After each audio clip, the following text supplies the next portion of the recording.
Well, hello Internet, and welcome to part 4 of my sales and closing strategies tutorial. Today I'm going to provide a complete coverage on how to properly utilize the yes set. If you did not watch part 1 through 3, go watch those now, otherwise you will be confused. The yes set is extremely important. It is just a process of asking questions that are guaranteed to get the other person to respond with a yes. I wrote sales scripts for many major corporations over the years, and my research has shown that by utilizing the yes set in sales scripts, we were able to double our sales and sometimes to get results that were even better than that. Psychology researchers have actually found if you get a person to answer affirmatively to topics that relate 7 to 8 times, you are almost guaranteed to get another yes. Why is that? We all have a conscious and unconscious mind. The conscious mind is bad at making decisions. The unconscious mind can make very complicated decisions in a second. Research has shown that the conscious mind can only process 5 to 9 ideas at one time. So if you're trying to get a point across to someone and they're trying to make a conscious decision, they will soon become confused. And if a person becomes confused, they're more than likely to say no. Everyone decides to agree with an idea for numerous reasons. So if they will only buy something if 5 specific needs are met and they can only process 5 topics at a time,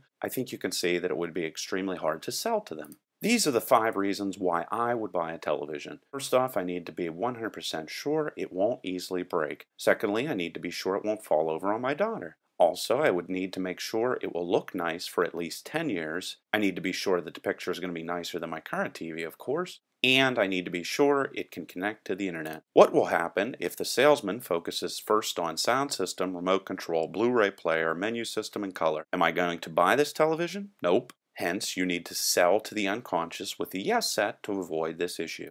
People use their unconscious mind to make instant decisions. When a deer runs in front of your car, your unconscious keeps you from crashing. How does it do that?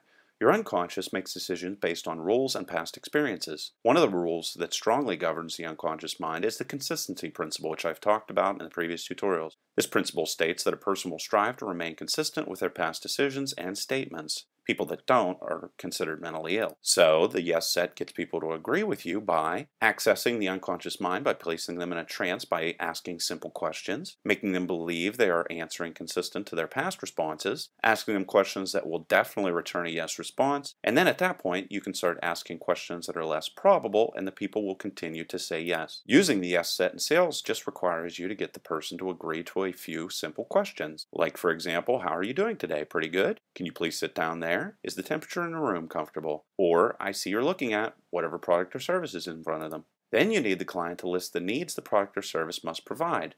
Now ask repetitively if there are any other requirements. After you have all the needs, get the client to prioritize those needs. Which are most important, which are second most important, which are least. Here's how you would sell me a television. You would say, your daughter's safety is most important, right? I would answer yes. This mounting bracket will keep it out of her reach, won't it? Yes. You also don't want to worry about the set breaking, right? Yes. We guarantee it for 5 years against any damage. We could extend that to 10, though of course, like you're asking, right? If you get all the needs qualified and the customer answers affirmatively that this product meets those needs, they simply will buy. Then you just simply repeat back what they said to you, make a statement everyone agrees with that is true, like for example, the weather is beautiful today. Or you could make a statement, better safe than sorry, right? Metaphors are great. Give them a compliment they'll agree with. Or you could reference a past experience that everyone has had. You could ask them, for example, you remember what high school was like, right? A lot of times we want to ask hard questions of people, like for example, imagine this flat screen TV in your living room. How could we soften things such as that so that they actually feel comfortable imagining the television in their living room? You could use words such as perhaps, maybe, possibly, or might.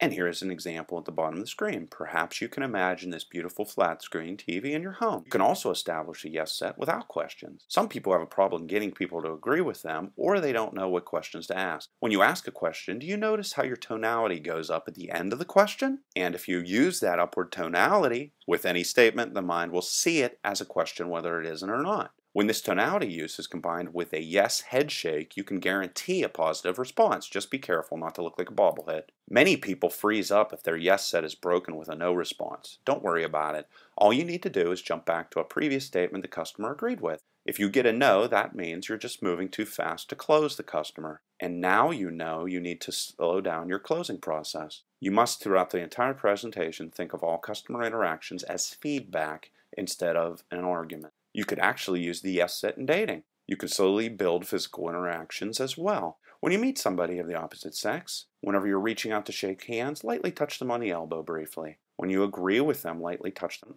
on the forearm or shoulder. When you're crossing the street, reach out and hold their hand. When you agree again, lightly touch their leg. When you admire their earring, lightly touch their cheek. By doing this throughout the night, you're almost guaranteed to get what you want, which would be a kiss, of course. Some people won't allow you to easily get them into a yes set. They will constantly be hitting you with questions and interrupting you. One way to get them out of this mode is to hit them with some indirect hypnosis. One of the easiest ways to throw someone into trance is to make a statement that's hard to process.